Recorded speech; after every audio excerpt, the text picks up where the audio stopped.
Tuhan, shalom. Sekali lagi kurang semangat ya, shalom. Puji Tuhan, hari ini kita sama-sama mau memuji nama Tuhan, memuliakan nama Tuhan. Kita mau bersorak-sorai bagi Tuhan, kita mau katakan bersorak-sorai memuliakan nama Tuhan.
menyaksikan cinta kasih Tuhan dalam kehidupan beberapa hari kebelakang atau bahkan bulan tahun.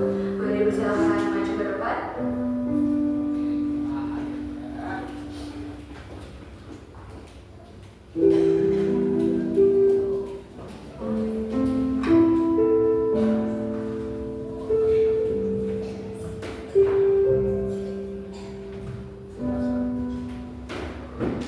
Selamat pagi, shalom, selamat hari Minggu.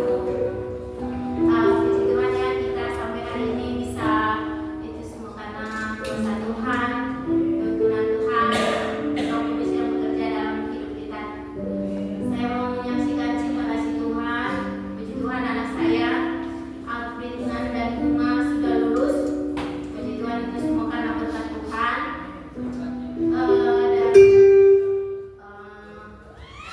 Dan 10 malam juga kita udah melalui sampai yang ke-8 dari malam. 2 hari lagi perjuangan. Semoga kita sampai ke final. Yang paling ini yang saya saksikan anak saya Alfitnan. Puji Tuhan, memang kalau saya ingat waktu dulu dia mulai dari TK dia sampai SD, kalau mau sekolah harus itu bapaknya dulu dikejar, bapaknya lari ke sana, dia lari ke sana, selalu susah untuk sekolah. Saya bergumul, ya Tuhan, anak saya ini janganlah sampai dia nggak mau sekolah. Soalnya sekarang yang paling utama adalah pendidikan, yang minimal lah tamat SMA lah, setidaknya dia bisa baca gitu. Nah, tapi puji Tuhan sampai sekarang dia udah lulus sampai SMP. Dan paling ajaibnya Tuhan itu, selama ini saya bergumul sama Tuhan, kalau dia di sekolah selalu bikin ulang. Mus udah dipanggil saya ke BK, dipanggilnya dia bukan karena masalah pelajaran, dia selalu jadi sama anak cewek gitu. Anak cewek misalnya dia gimana orangnya, jadi saya maksudnya bukan itu selalu dari toel gitu apa gitu. Kenapa kan? Kadang saya bilang kamu susah, senang aja dari mah gitu. Tapi kalau pernah toel kan beda. Nah dipanggil. Dan terakhirnya saya bilang, Bidan, kalau kamu gitu lagi mama nggak mau tahu. Kamu sekarang udah menganjak dewasa, udah remaja. Sekarang kamu udah kelas 3, kamu harus berpikir dewasa. Iya mah, kamu ada. Puji Tuhan sampai sekarang. Makanya dari kelakuan dia sekarang kan paling utama karakter anak. Jadi nilainya belum naik gitu. Tapi sekarang ada kemarin puji Tuhan, kan sekarang udah mau tahap akhir, harus belajar, harus ini. Kalau misalnya pelajaran dia bisa gitu, bukan ini, bukan gimana ya? Ya setidaknya bisa lah mengikuti temannya gitu. Tapi puji Tuhan kemarin saya lihat nilainya 89,55 gitu lah rata-ratanya, nilai rata-rata. Tuhan ya Tuhan, itu semua karena berkat. Kalau enggak masih udah kebal 7 juga udah puji Tuhan. Soalnya apa? Lihat kelakuannya. Tapi puji Tuhan, Tuhan kasih yang terbaik untuk anak saya. Nah sekarang kemarin prosesnya saya diingatkan Tuhan dalam Roh Kudus kemarin ada satu problema di dalam pendaftaran mengupload data. Saat itu saya udah daftar, saya paling pertama di atas di aula. Tiba-tiba katanya harus bikin PDF, harus di upload dulu PDF, harus di scan apa. Dalam grup nggak dibikin. Sampai di situ kan ribuh gitu. Jadi nge-scan lagi. Lagian saya waktu itu kuotanya habis. Habis kuota jadi nggak bisa upload. Aduh Tuhan gimana ini? Terus saya bilang ini gimana? Tapi Tuhan selalu baik, sangat baik, teramat baik dalam hidup kita. Datang anak yang ada tetangga saya, katanya hotspot aja bu, katanya di hotspot langsung di download lah CSR yang mau scan itu. Nah udah di download, udah di uploadin. Ternyata salah upload, dibikin satu PDF, harusnya satu-satu semua gitu, harus pakai nama gitu. Nah udah itu pas itunya semua udah pada Terus kata saya, ini nomor saya nomor segini, kok saya nggak dipanggil-panggil? Ternyata sebelum pendaftaran ulang lagi, didaur lagi pendaftaran. Saya asik di sini. Kata gini, ibu nomor berapa nomor sekian? Kan tadi diulang lagi daftarnya bu. Saya dari subuh ke sini, kenapa kok jadi yang terakhir? Maksudnya dari jam 7 udah di situ loh. Padahal dimulai jam 8 gitu. Nah udah itu singkat cerita saya ke sana, saya ke yang sudah sana. Ini kenapa ini, bagaimana ini? Kok saya nggak maju-maju? Kata saya. Sementara ini udah jam 11. Kata saya dari jam 7 ke sini kok jam 11 belum giliran gitu. Terus kata bapak itu, ibu siapa? Dilihat, oh ya sini aja. Langsung dituntut ke operator. Nyampe di operator. Bu, PDM salah. Kenapa dihapus sekalian? Harusnya satu-satu. Aduh Tuhan, gimana ini? Kata saya. Terus lagian ibu satu kok dibawa temannya satu lagi. Yang satu juga nggak beres, dibawa lagi kemana? Itu kenapa? Pak, ibu ini maaf kalau masalah internet awam. Saya juga memang nggak tahu sih. Sok-sok tahu aja gitu. Tapi ya namanya apa, orang tua harus pede lah gitu, harus saling sering tanya. Nanti dia nggak tahu Pak, kalau saya tinggalin dia bisa sampai maghrib di sini dia nggak tahu caranya itu. Ya udah katanya gitu, udah bawa aja, saya bawa, udah saya belum selamat bawa teman gitu ya. Jadi saya bawa, saya itu. Terus gimana ini bu? Udah ibu duduk manis aja, saya hapus semua itu. Waduh Tuhan, kebaikan Tuhan itu luar biasa. Udah dihapus semua, udah ini, udah selesai itu. Dan saya bantuin ibu ini gimana? Upload sendiri, senang. Aduh, beban lagi dong. Tapi kalau kita tulus ya membantu orang, ya kita ya setidaknya kita butuh ya, kalau kita melakukan yang terbaik pasti Tuhan kasih yang terbaik. Saya ini udah beres selesai itu. Yang ngantri, yang banyak antri sampai 40 sekian, semua pada ngomel. Itu siapa Pak? Kenapa duluan? Katanya. Terus kata bapak itu urusan saya. Diam. Katanya. Nah udah itu selesai, puji Tuhan udah selesai diupload. Nanti tanggal 10 disitulah pendaftarannya. Puji Tuhan kami pulang.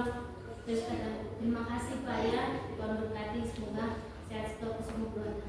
Ya Tuhan, terima kasih. Dan disitulah puji Tuhan, pertolongan Tuhan itu luar biasa dalam hidup kita. Dan kita jangan takut melakukan yang terbaik, Tuhan pasti memberikan yang terbaik.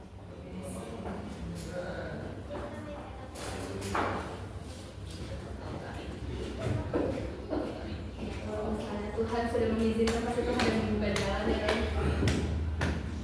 Oh iya boleh. Mungkin ada lagi yang mau bersaksi, boleh Pak?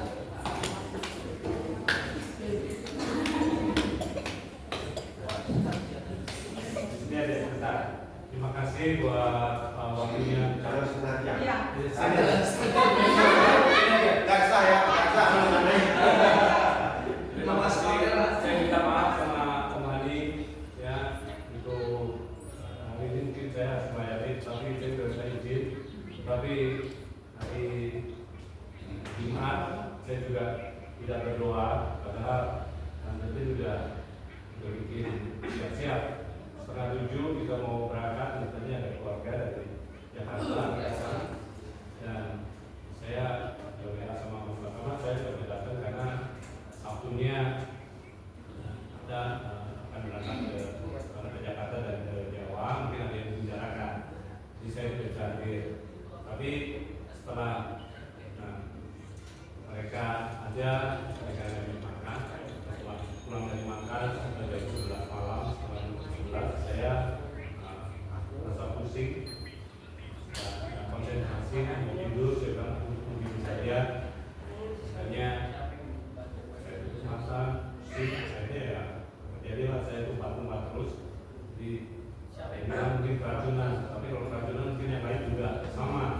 Ya, jadi mungkin badan saya semakin itu makanan yang tadi dimakan semua tumpah, bahkan sampai jam 12-an. Jadi sama mamanya bilang udah ke klinik, saya bilang nanti dulu. Kalau saya masih kuat, saya akan lagi setiap tumpah lantas keringat panas dingin, terus nggak habis, jadi sudah nggak ada lagi air dari saudara yang keluar.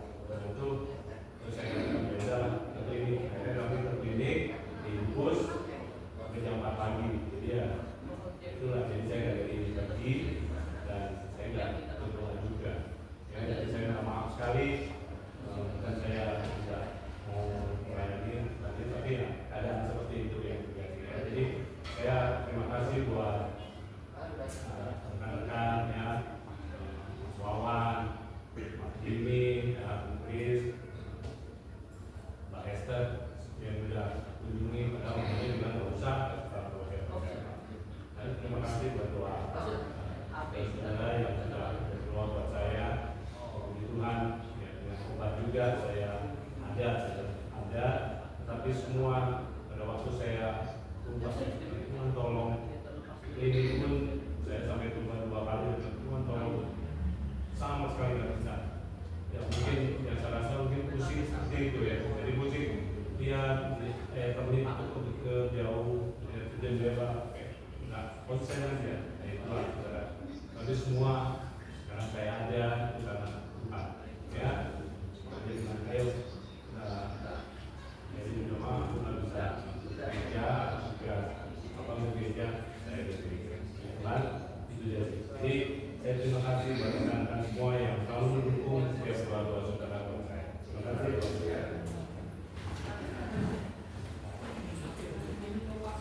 Karena badminton ya Om.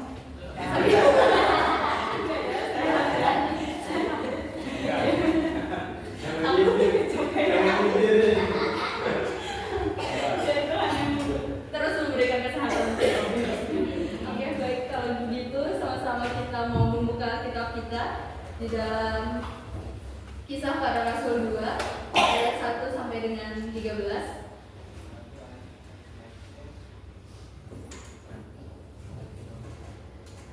Kisah Para Rasul 2 ayat 1 sampai dengan 13. Sama-sama kita langsung berdiri, nanti kita baca secara bergantian. Diawali dengan saya ayat ganjil dan Bapak Ibu Saudara ayat genap. Kisah Para Rasul 2 ayat 1 sampai dengan 13 dengan judul Pentakosta. Ketika tiba hari Pentakosta, semua orang percaya berkumpul di satu tempat.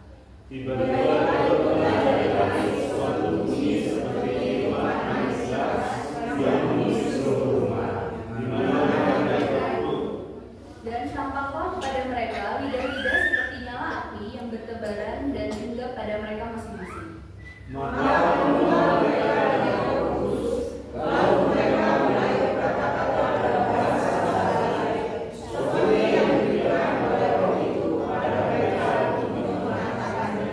Waktu itu di Yerusalem, diam orang-orang Yahudi yang saleh dari segala bangsa di bawah kolongannya.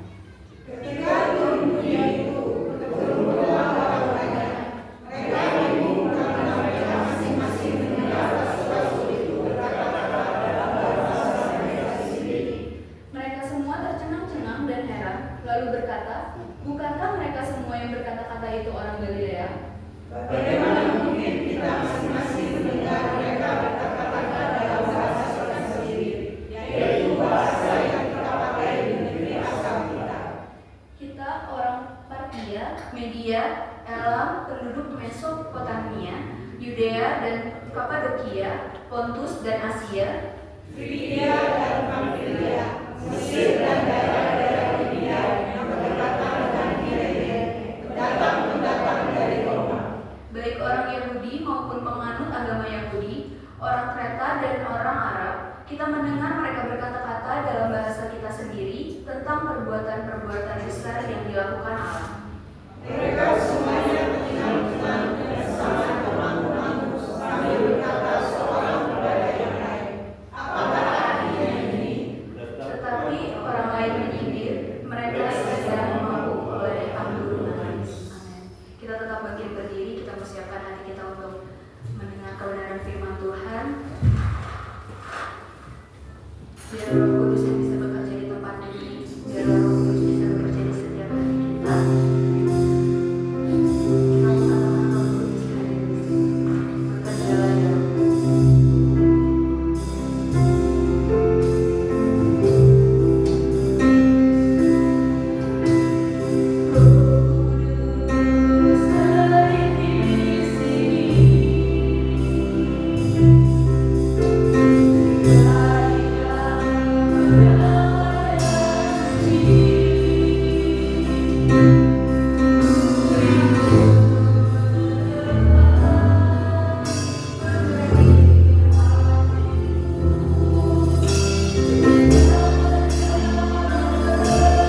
Terima kasih Tuhan buat kasih dan Tuhan. Sebentar kami akan mendengarkan firman. Sebelumnya Tuhan, mari kami memberikan persembahan kami sebagai ungkapan syukur kami. Rasa terima kasih buat kasih Tuhan. Baik korban datangan yang mereka persembahkan atau perpuluhan yang mereka kembalikan. Engkau berkati sesuai dengan janji-janji. Berkati muluskan semua persembahan. Baik itu firman akan disampaikan. Kurangi apamu, kurangi semua yang melewatkan. Khususnya di hari ini, hari yang luar biasa, hari yang sangat penting dalam kehidupan kami. Kurangi apamu, kurangi semua yang melewatkan. Di dalam nama Yesus, kami tolak semua roh yang mau mengalihkan perhatian kami. Roh yang bukan dari Tuhan kami tolak di dalam nama Yesus. Biar kami semua fokus kepada firman, sehingga kami semua diberkati di dalam nama Yesus. Kami berdoa dan mengucap syukur. Amin. Roh Kudus tercurah di tempat ini. Kita berikan persembahan kita.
Puji Tuhan, mari kita buka kitab kita. Pernah sudah sampaikan hari pertama, tapi saya ulangi lagi. Dalam Kisah Rasul pasal 20 ayat yang ke-16. Bagi berdiri, baik, untuk pembacaan ini. Paulus telah memutuskan untuk tidak singgah di Efesus, supaya jangan habis waktunya di Asia, sebab ia sedang terburu-buru agar jika mungkin ia telah berada di Yerusalem pada hari raya Pentakosta. Puji Tuhan. Silakan duduk Bapak Ibu Saudara sekalian. Satu ayat yang juga mengingatkan, menyadarkan kita bahwa Paulus begitu mementingkan hari Pentakosta ini. Apa pentingnya? Sehingga dia buru-buru supaya jangan sampai dia tidak bisa sampai di Yerusalem pada hari Pentakosta. Karena dia menyadari hari Pentakosta adalah hari yang luar biasa. Jadi judul firman Tuhan pada saat ini pentingnya Pentakosta dalam kehidupan kita. Karena di dalam hari Pentakosta ada janji-janji Tuhan. Dan itu dialami oleh murid-murid. Ya, dialami oleh murid-murid. Karena pentingnya Pentakosta, maka Paulus supaya dia tidak sampai tidak berada di Yerusalem. Maka itu sebabnya dia begitu buru-buru supaya kalau bisa dia ada di Yerusalem untuk bisa merayakan hari Pentakosta. Nah, dalam perayaan hari Pentakosta kita melihat bahwa itu adalah janji Tuhan pertama, dan ketika hari Pentakosta itu sudah dirayakan dalam kitab Kisah Rasul pasal yang tadi kita baca bersama, sesuatu kejadian yang luar biasa.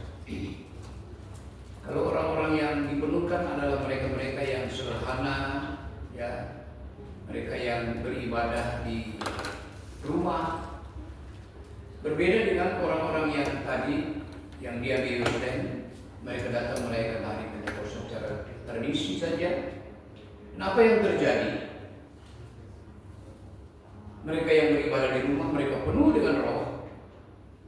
Ya, mereka penuh dengan roh. Mereka melihat ada tanda-tanda, ada lidah-lidah api, ada nyala api bagaikan lihat lidah-lidah dan nyala api, ada tiupan angin keras, sehingga terdengar bunyi yang menarik penduduk Yerusalem pada saat itu, sehingga dengan adanya bunyi-bunyian itu mereka datang dan mendengar sendiri apa yang sedang terjadi.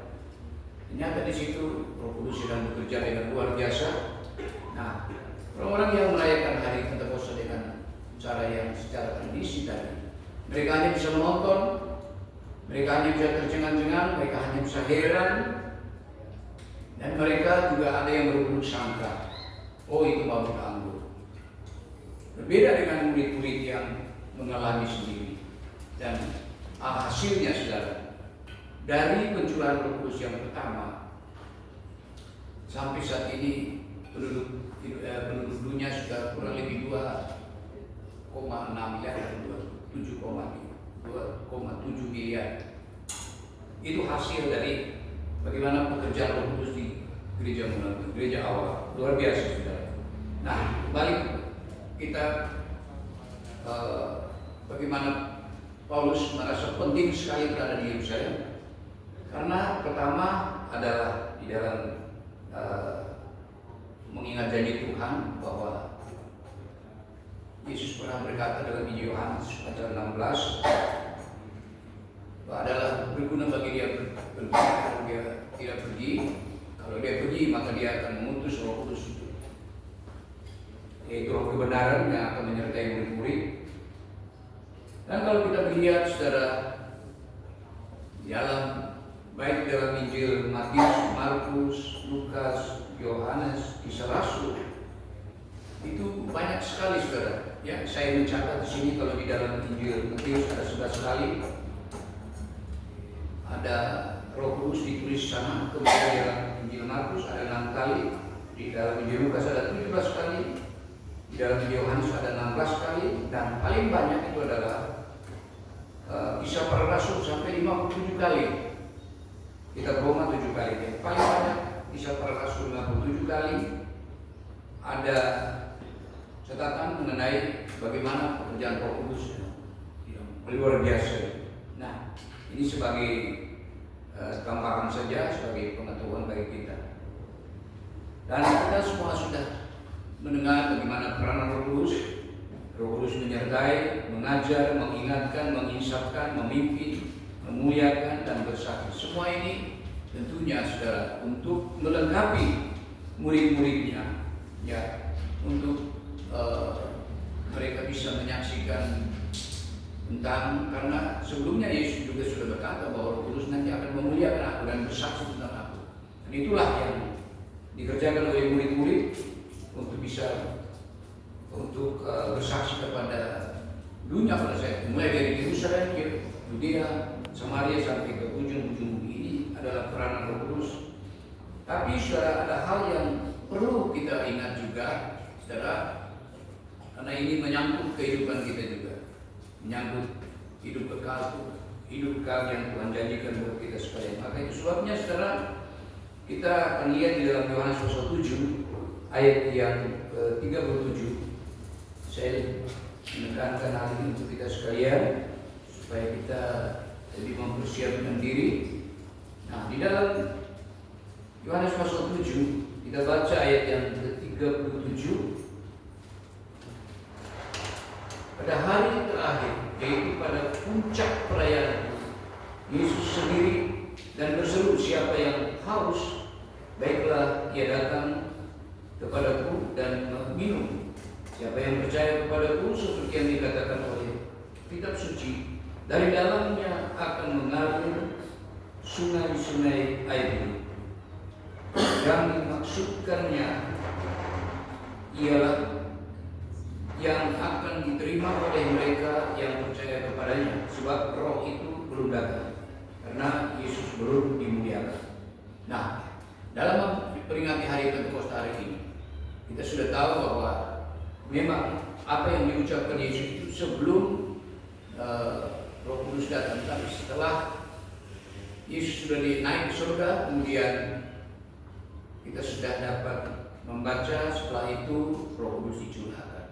Ya, di pasal yang ke-1 bagi pasal yang kedua kita sudah menemukan itu. Nah, dikatakan bahwa pada puncak, puncak itu adalah tempat yang sudah maksimal. Dan kalau kita lihat ya, para pendaki-pendaki, baru beberapa hari yang lalu saya juga baca ada pendaki gunung di Maluku sana. Pendaki gunung yang datang ke Maluku di Pulau Seram, Gunung Binaya, yang ketinggiannya ketiga, kalau tidak salah ketiga di Indonesia ya, 3 atau 4. Ada orang dari entah dari Jawa Timur atau Jawa Barat, ada yang meninggal, belum sampai puncak sudah meninggal. Nah, Bapak Ibu saudara sekalian, untuk sampai kepada puncak, sampai kepada pencapaian terakhir, puncak.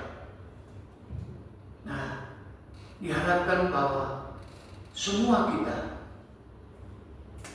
bisa melewati semua halangan dan rintangan sehingga kita bisa mencapai puncak daripada segala-galanya, yaitu apa yang kita imani itu menjadi kenyataan.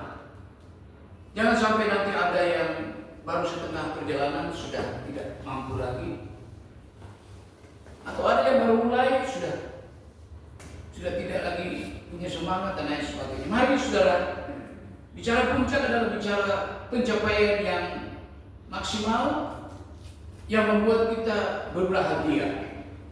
Itu sebabnya saudara, Yesus di dalam Injil Matius pasal yang ke-5, di dalam ucapannya, dalam firman-Nya ada 9 kali dia katakan berbahagia, dan salah satu dalam ayat yang ke-6, berbahagialah mereka yang haus dan lapar akan kebenaran, akan firman Tuhan, karena akan dipuaskan. Dan di sini juga dikatakan bahwa berbahagialah mereka, atau yang dikatakan siapa yang percaya kepadaku, seperti yang dikatakan oleh Tuhan, dari dalamnya akan mengalir sungai atau aliran-aliran air hidup. Bapak Ibu saudara sekalian, mari biarlah kita sebagai orang-orang percaya terus merasa lapar, sehingga ketika kita merasa lapar, kita rindu untuk makan, kita rindu untuk, kita haus, kita rindu untuk minum, supaya dalam hal ini adalah hal-hal yang rohani. Supaya apa? Dikatakan supaya dari dalam kita ada aliran-aliran air yang hidup. Kita bicara soal air itu membersihkan, air itu memuaskan dahaga kita, dan air itu juga bisa bicara dengan buah-buah roh yang nanti akan dihasilkan. Untuk apa saudara ya?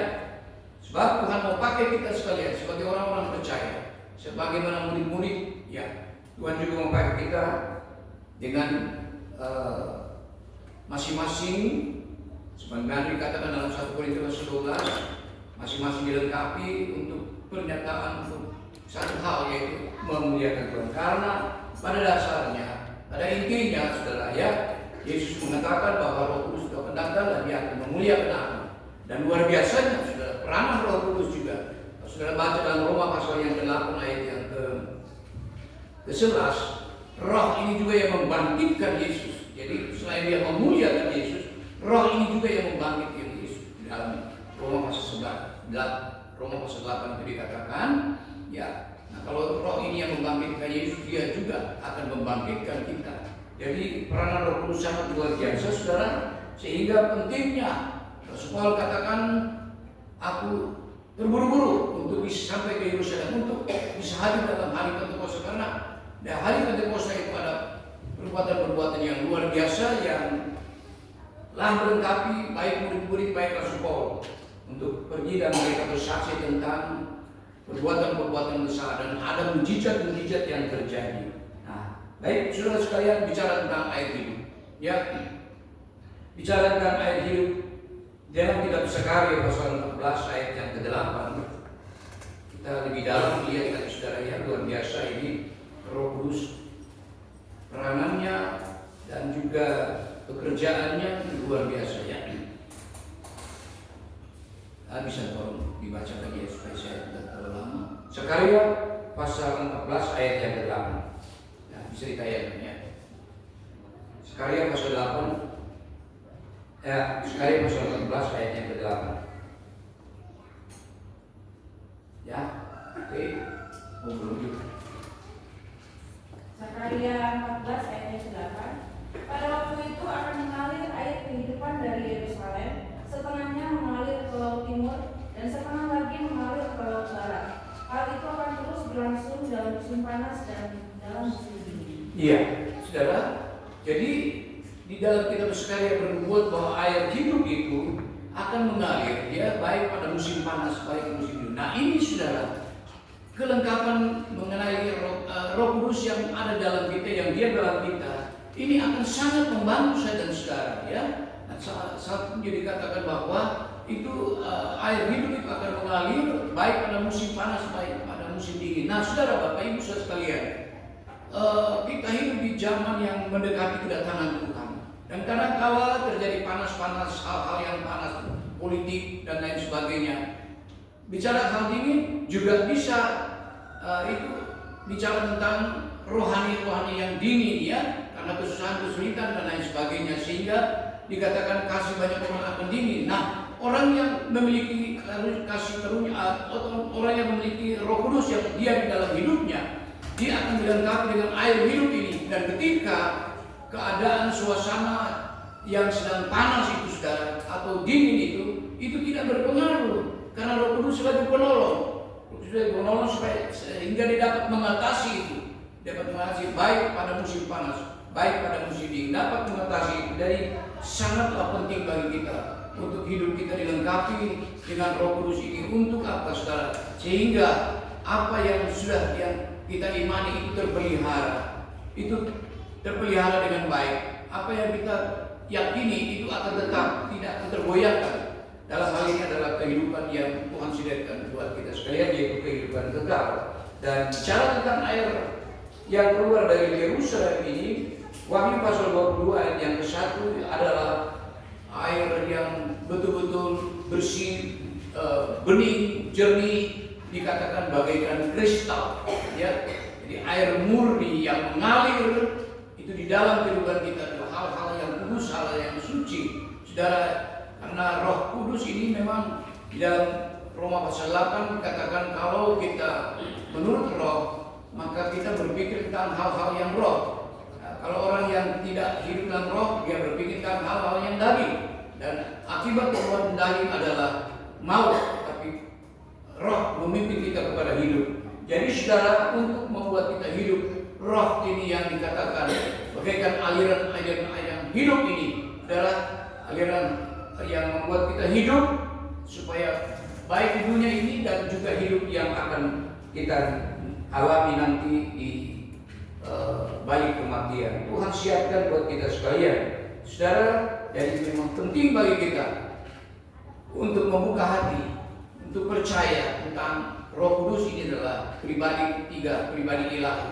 Yang ketiga ini yang berperan, ya, bersaksi untuk Tuhan, tapi juga untuk pribadi kita masing-masing, supaya di dalam kehidupan kita ada aliran-aliran air hidup itu yang sangat membantu kita, menolong kita mengatasi hal-hal yang bisa membuat iman kita menjadi lemah.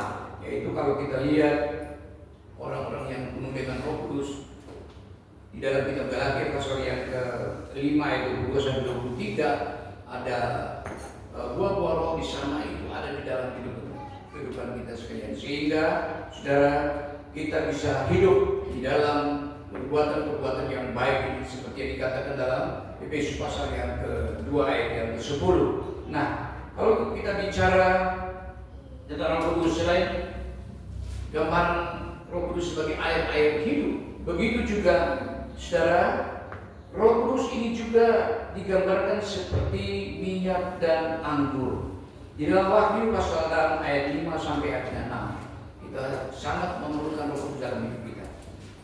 Wahyu pasal 6 ayat 5 dan ayat yang ke-6. Bila tolong baca untuk kita sekalian.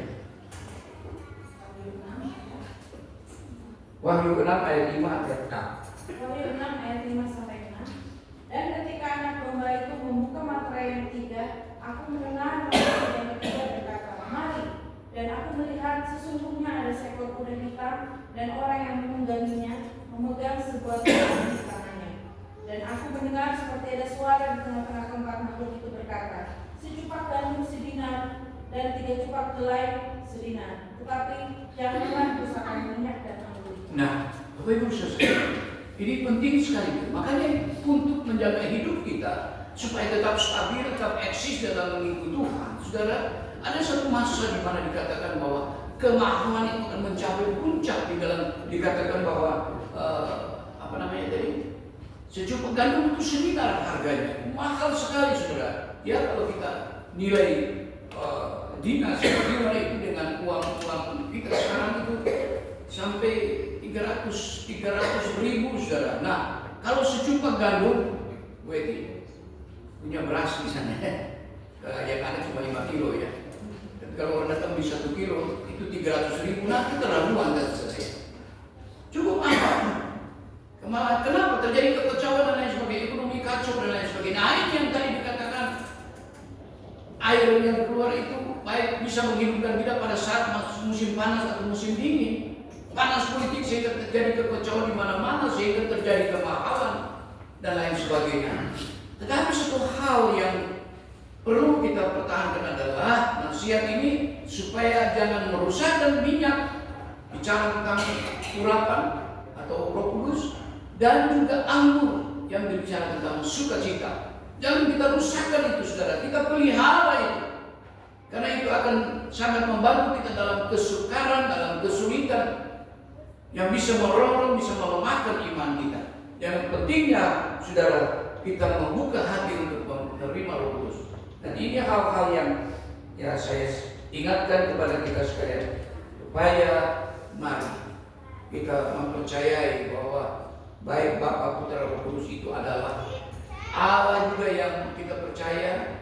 Ya, walaupun pribadinya berbeda, tetapi dalam hakikatnya mereka adalah satu, ya.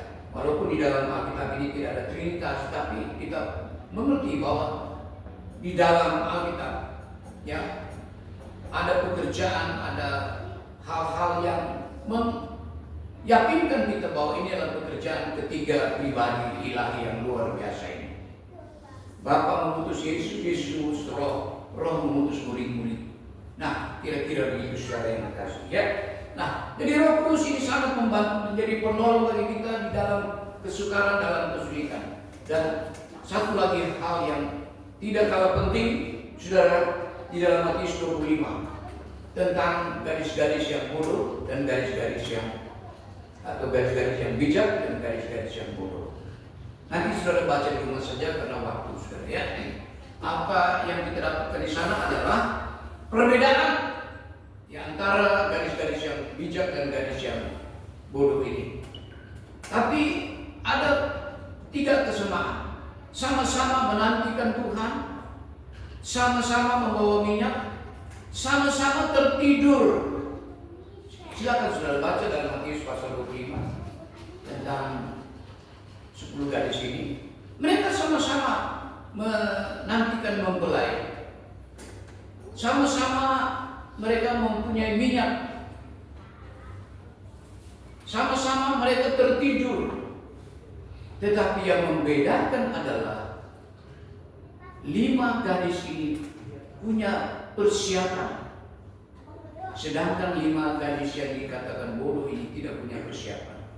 Sehingga ketika mereka mendengarkan suara mempelai datang, mereka semua terbangun. Dan 5 gadis yang bijak ini dengan segera menyongsong mempelai datang. Yang 5 dia terbangun juga, tapi panik karena pelitanya hampir padam dan memang sudah mau padam. Dan dia coba meminta kepada yang pintar, berikan kami sedikit minyak. Tapi dalam hal itu kasih tidak lagi berlaku, saudara. Karena memang ya persiapan mereka sudah pas. Ini mengajarkan kita, mari persiapkan hidup kita selama kita masih diberikan kesempatan. Dan Roh Kudus itulah yang memberikan jaminan buat saya dan saudara sebagai penolong untuk terus mengandalkan firman yang sudah kita dengar, firman yaitu Yesus yang menjamin kehidupan kekal kita. Ya. Yang bodoh, okelah kalau gitu kita bisa cari di luar. Dan ketika mereka pergi itulah mereka kembali lagi, pintu sudah tertutup. Penyesalan untuk selamanya. Kenapa? Karena tidak punya persiapan. Kesimpulannya itu, tidak punya persiapan. Mari benahi hidup kita hari-hari ini dengan membiarkan Roh Kudus terus berkarya dalam hidup kita. Kalau kita sudah merasa mulai ada kekeringan di dalam hidup kita, ayo kita bersekutu, kita berdoa bersama-sama supaya Roh Kudus itu terus memenuhi hidup kita. Dan dalam kepenuhan Roh Kudus ini akan terus menjadi penolong. Karena bisa saja saudara satu waktu Roh Kudus kita akan tinggalkan kita. Karena hal yang sangat menyedihkan ketika itu terambil dari kita. Saudara Saul punya pengalaman ketika Roh Allah tinggalkan dia, apa yang terjadi? Sebaliknya roh jahat yang ada di dalam dia. Dia tidak lagi meminta petunjuk kepada Tuhan, tapi meminta petunjuk kepada Allah. Dan roh-roh yang jahat ini cenderung untuk membawa kita kepada hal-hal yang seperti itu, yang tidak sesuai dengan yang Tuhan kehendaki. Ya, apalagi kalau bukan mengikuti ajaran manusia. Oleh karena itu pentingnya Roh Kudus dalam hidup saya dan saudara, supaya hidup kita betul-betul mengalami kemenangan demi kemenangan. Ketika kita menghadapi kesukaran, ketika kita menghadapi kesulitan, ketika kita menghadapi hal-hal yang sulit sekalipun, Roh Kudus akan memberikan kita kekuatan. Roh Kudus akan mendorong kita, menolong kita untuk terus mengandalkan Tuhan. Nah, biarkanlah Roh itu terus hidup dalam kehidupan kita sekalian. Bapak Ibu saudara sekalian, ini yang saya bisa sampaikan kepada kita sekalian, supaya mari dalam memperingati hari Pentakosta hari ini, kepada murid-murid Tuhan betul-betul menggenapkan janjinya.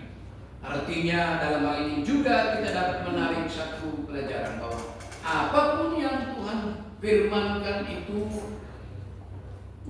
setiap ucapan itu pasti terjadi. Supaya apa? Supaya kita percaya, ya. Supaya kita percaya. Puji Tuhan, saudara. Dan ada satu hal lain lagi yang juga jangan sampai itu terjadi dalam hidup kita. Nah, kalau memang Roh Kudus sudah tinggalkan, ini bisa terjadi. Di dalam Lukas 12 ayat yang ke-10, coba saudara kita baca Lukas 12 ayat yang ke-10. Lukas 12 ayat yang ke-10. Ya, kita baca sama-sama ya. 1, 2, 3. Setiap orang yang mengatakan sesuatu manusia, dia akan diampuni. Tetapi barang siapa menghujat Roh Kudus, ia tidak akan diampuni. Hati-hati saudara. Roh ini sangat-sangat sensitif, saudara. Jangan sampai kita membukakan Roh Kudus. Jangan sampai kita menghujat Roh Kudus. Yang lagi-lagi viral hari-hari ini, saudara. Ya, ada katanya pendeta besar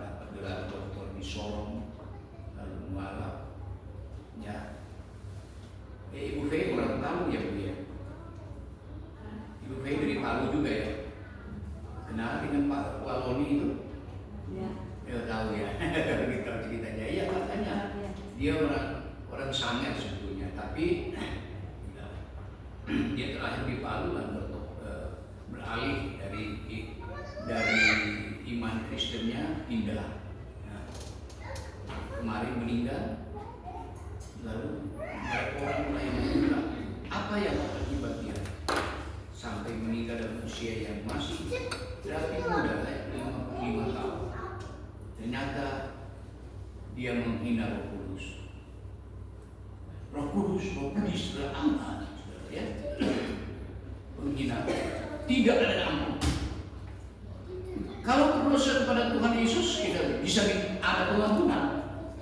Ya, berdosa kepada Bapa dapat diampuni lewat Yesus Kristus. Berdoa kepada Yesus juga dapat pengampunan. Ya, itu seperti dikatakan 1 Yohanes pasal yang ke-1. Tapi kalau berdosa kepada Roh Kudus atau memuja Roh Kudus, siapa yang mau ampuni? Tidak ada. Udah, game over. Ya. Nah, mari Bapak Ibu Saudara sekalian, betapa pentingnya Roh Kudus dalam kehidupan saya dan saudara, dan jangan kita pernah kecewa. Kalau dalam 10 hari, sudah hari puncak kemarin, lalu kita mungkin ada yang berkata, oh saya kok tidak terasa ada bahasa lidah yang saya ucapkan, lalu saudara mulai kecewa dan menolak. Jangan saudara ya. Karena 1 Korintus 12 kemarin juga kita sudah membaca bersama. Itu ada beberapa gerakan-gerakan yang terjadi. Roh Kudus itu menyatakan, ya di samping orang berkata-kata dalam bahasa lidah atau bahasa roh atau dalam bahasa Yunani, glossolalia, ada juga Tuhan memberikan roh hikmat, ya, memberikan hikmat pengetahuan, memberikan roh yang satu itu memberikan karunia untuk menafsirkan roh, karunia untuk menyembuhkan. Jadi ada bermacam-macam karunia yang dikaruniakan selain bahasa lidah tadi.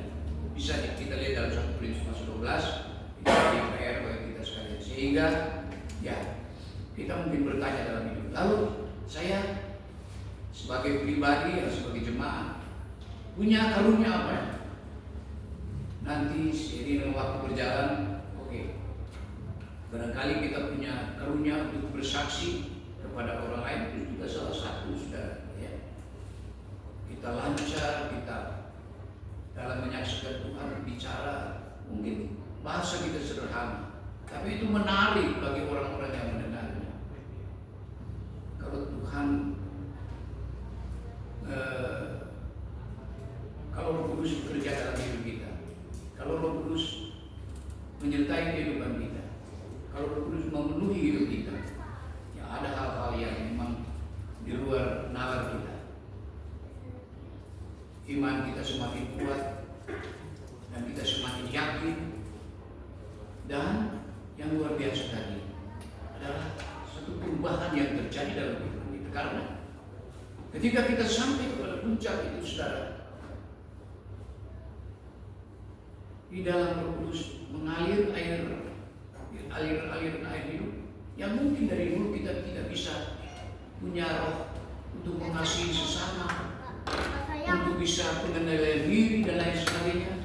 Tapi kok ketika kita bertekun di dalam doa dan meminta supaya Roh Kudus hidup dalam kita, terjadi perubahan. Kita bisa menjadi orang yang sabar, kita bisa menjadi orang yang bisa mengasihi sesama, saling mengasihi, memberi dan lain sebagainya. Di dalam 9 buah roh itu kita bisa melakukan hal seperti itu, dan kita banding dengan hidup kita yang lama. Berarti ada aliran hidup yang membuat kita semakin puji Tuhan, dan kita pertahankan itu terus, karena dalam kebaikan-kebaikan yang kita praktekkan di dalam kehidupan kita sehari-hari. Nah, itulah yang dikatakan dalam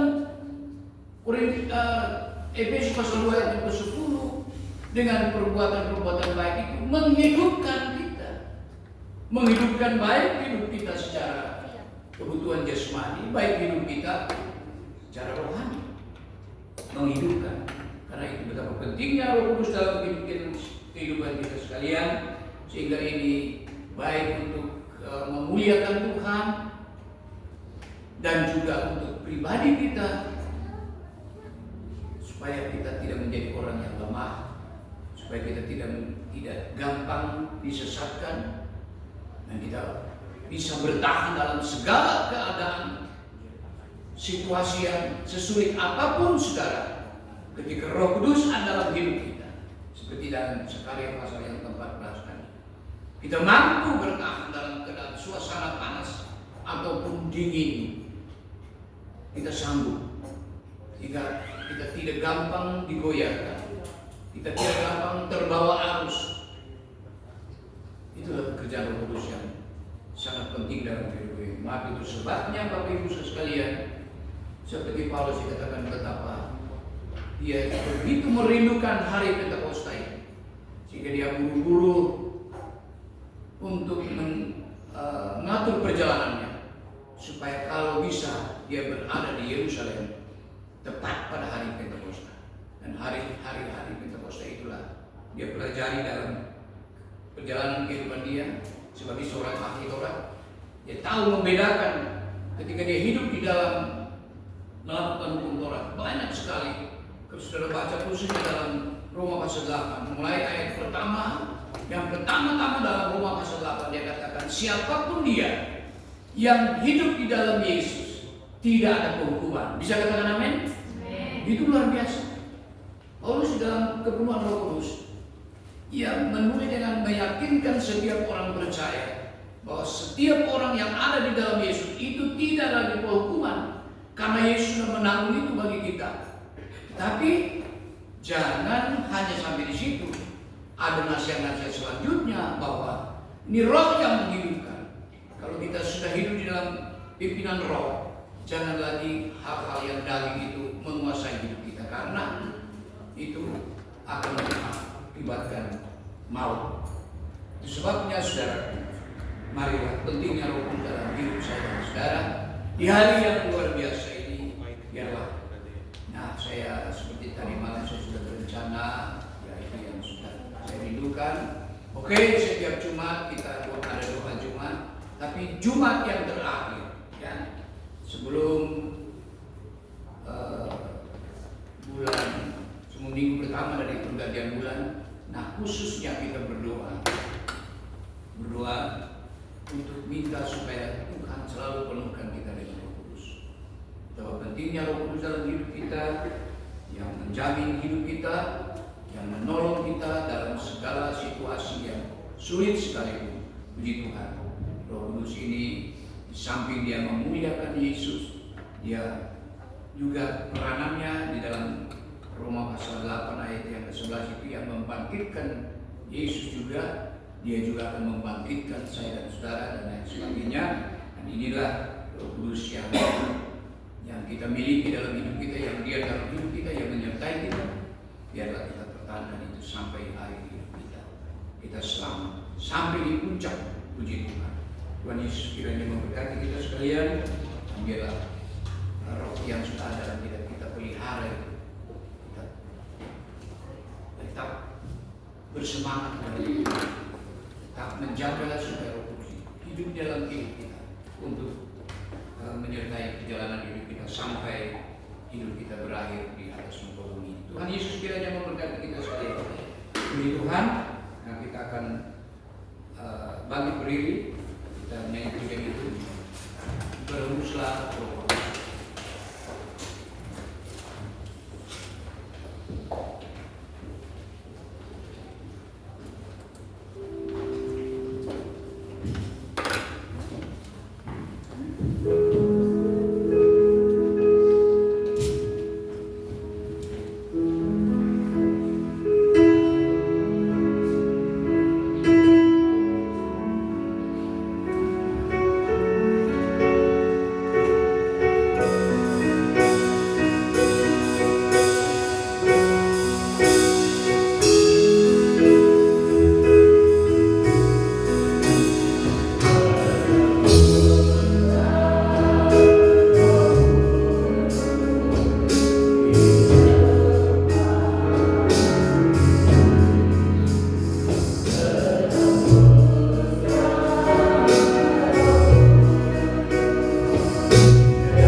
milik Roh itu yang memberikannya lewat kuasa Tuhan Yesus Kristus, Roh Allah sendiri, Roh Yesus Kristus, dan Roh Kudus, pribadi yang sangat mengasihi kita. Mari kita angkat tangan kita. Mari kita angkat tangan kita, jangan ragu saudara, jangan ragu, jangan takut. Sekecil apapun kerinduanmu, kerinduan Allah lebih besar daripada kerinduanmu. Jangan ragu, jangan takut. Roh Allah ada di tempat ini, Roh Allah siap mengurapimu. Roh Allah dengan senang hati menyertaimu kemanapun kau pergi.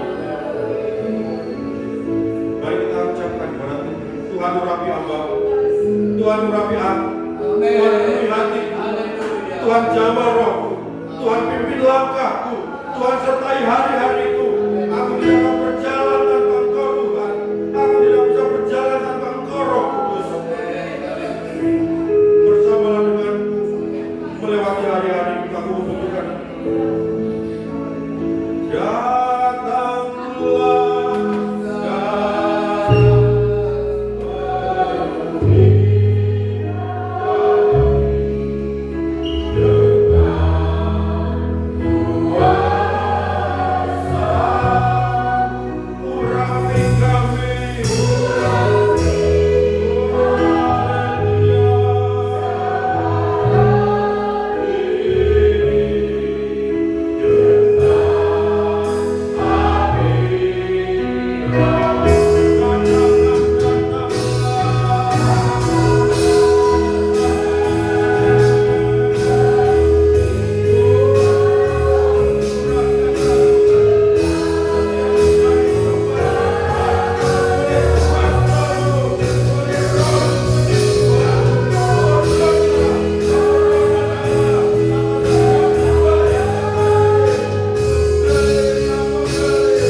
di hari-hari ke depan kami, bagaimana karya-Mu, bagaimana karunia-Mu untuk menyertai kami. Engkau menjadikan kami berbeda, Engkau mengangkat kami lebih daripada yang lain, Engkau membukakan setiap pintu-pintu yang tertutup yang kami hadapi Tuhan. Di sana Engkau berkarya bagi kami, menjadi penolong, menjadi penghibur, menjadi kekuatan di dalam hidup kami. Terima kasih Tuhan, terpujilah nama-Mu. Kami berterima kasih, terima kasih. Pakai kami untuk kemuliaan nama-Mu Tuhan. Pakai hidup kami untuk kebesaran nama-Mu. Menjadi saksi-Mu, menjadi garam dan terang di dalam hidup kami. Terima kasih, terpujilah nama-Mu. Kebenaran firman sudah disampaikan, diberkati, lidah bibir yang menyampaikan kata-kata oleh karena Roh-Mu. Diberkati telinga yang mendengar, diberkati hati yang terbuka, diberkati hati yang lemah lembut yang siap melakukan kebenaran firman-Mu. Di dalam satu nama Tuhan Yesus Kristus, yang percaya katakan amin. Tuhan, saudara-saudara, hari Jumat kita akan dari doa, berpuji Tuhan. Minggu kita ibadah 10 Tuhan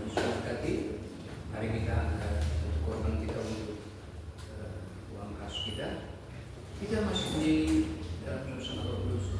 Api Kristus sudah menyala. Ini dengan sukacita.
Gereja sedang memuji Tuhan seperti ini, menjadi api Kristus menyala. Benar-benar ada api di atas satu tempat sehingga pemadam kebakaran datang, mereka kira api benaran, saudara. Itu luar biasa, luar biasa. Nah, kalau ada nanti yang mengkritisi kita, mereka bilang, oh, kalau Roh Kudus turun seperti ini, yang pertama ada api, ada angin. Nah, memang itu pertama kali terjadi seperti itu, tapi sesudah itu tidak lagi seperti itu. Dibuktikan dengan pelayanan murid-murid, mereka juga melayani Cornelius di dalam Kisah Rasul 10, tidak ada datang angin dan tidak api lagi, tapi tiba-tiba Roh Kudus turun mengurapi orang yang percaya. Jadi kita siap menjawab kalau ada orang yang menghindar dari Roh kerja Roh Kudus. Kita katakan, oh tidak selamanya harus ada api begitu, saudara ya, tidak selamanya. Nah, karena itu tambah pengetahuan. Tuhan Yesus memberkati. Ya, di sini aja.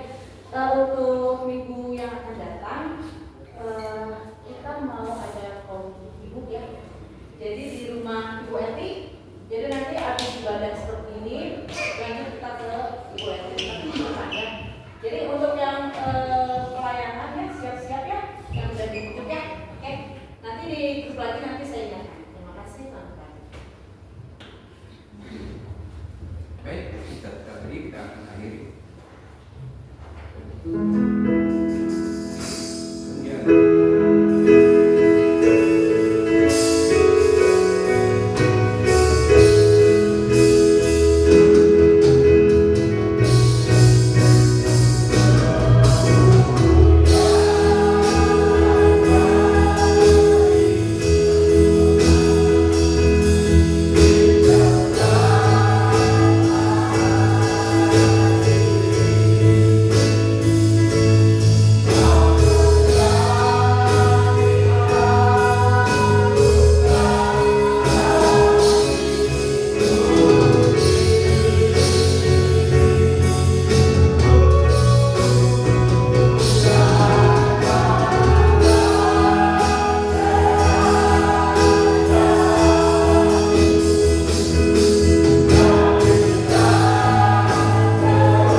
apapun, bersama dengan Roh Kudus kami akan menjadi pemenang. Pujilah Tuhan, semua yang sedang mendengar melayani, Tuhan berkati. Dan kami terus berdoa untuk bangsa dan negara kami supaya tetap aman, tentram, dan terkendali. Biar pemimpin-pemimpin yang takut akan Tuhan, sehingga Indonesia ini boleh maju, Indonesia boleh diberkati Tuhan, Tuhan dimuliakan. Pujilah Tuhan, terima kasih. Bapak Ibu saudara sekalian diberkati Tuhan dengan iman, mari angkat tangan kita. Terimalah berkat anugerah damai sejahtera dari Bapa di surga. Kasih kemurahan Tuhan kita Yesus Kristus, persekutuan Roh Kudus menyertai kita hari ini. Besok akan sampai Maranatha, Tuhan Yesus datang pada kali ini. Diberkati dalam hidupmu, rumah tanggamu selalu dalam nama